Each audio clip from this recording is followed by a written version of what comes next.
Guys, in this video I'm gonna share with you some important tips and tricks to boost your FPS in truckers of Europe 3. Now look, these tricks are genuine and are tested by me. By using these following tricks, you are not gonna definitely boost your FPS from 30 to 60. Rather, you would notice a significant FPS jump by 20 to 30%.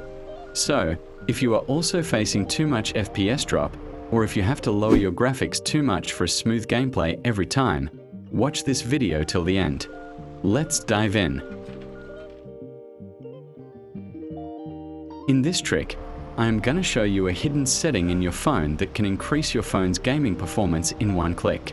To enable it, head to your settings, then to build number and tap on it until the developer options unlock. Then head to the search bar and type this. Now search it. Now enable this setting.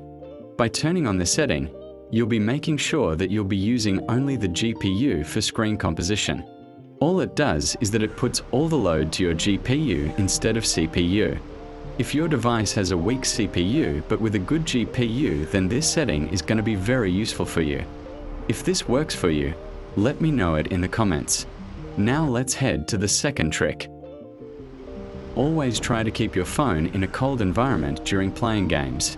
If you are playing Truckers of Europe 3 in your phone in direct sunlight or in a hot room with no air circulation, your device might get too hot and may cause performance drop.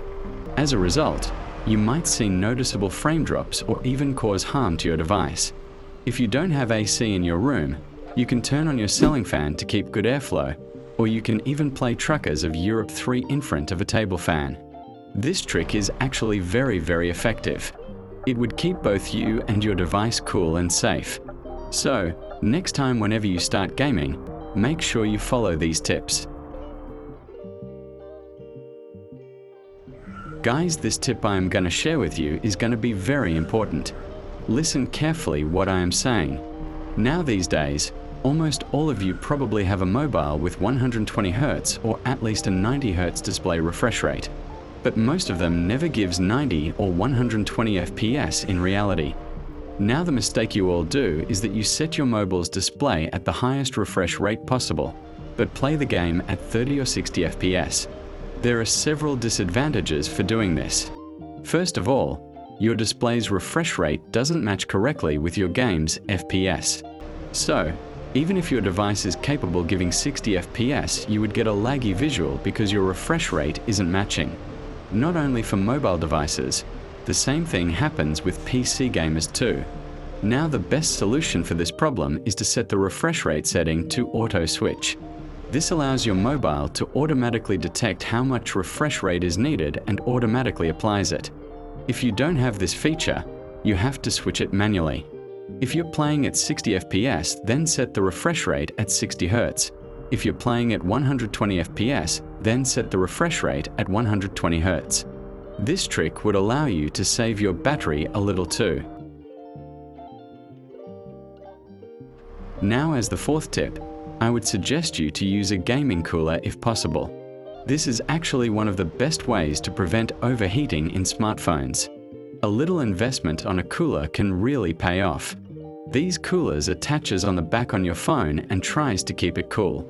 You can expect a 2 to 4 degrees Celsius of temperature drop using a gaming cooler. If you really want to buy one, I would suggest you to buy a cooler with a thermal pad. Normal cheap coolers directly throws air to the back of your phone, which sometimes might feel underpowered.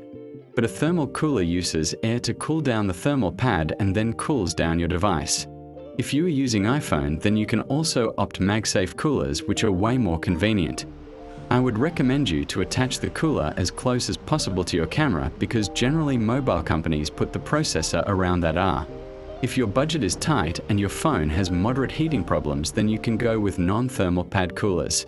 If your budget allows, you should purchase a cooler at least featuring a thermal pad.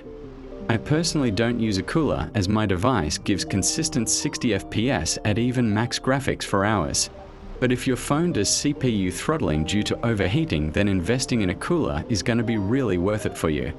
For more information, I would suggest you to watch some videos on YouTube so that you get a clearer idea which one would be best for you and why. Now, as the fifth tip, I'm actually not going to tell you a setting or stuff, but this tip is actually one of the best tips out there. In Truckers of Europe 3, you get a well-detailed graphics customization settings menu. As the fifth tip, I would suggest you to observe and understand each of these graphics settings in Truckers of Europe 3.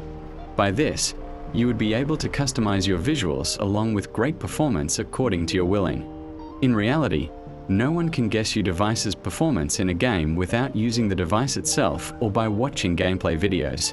So it's highly recommended by me for you to understand the way the graphics settings works by yourselves, instead of asking others what graphics settings I should use.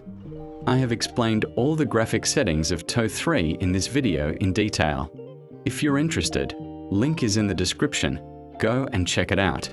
By the way, that's all for today's video. Don't forget to like the video if you got something new to learn. Also subscribe to my channel for more informative videos. Goodbye and take care.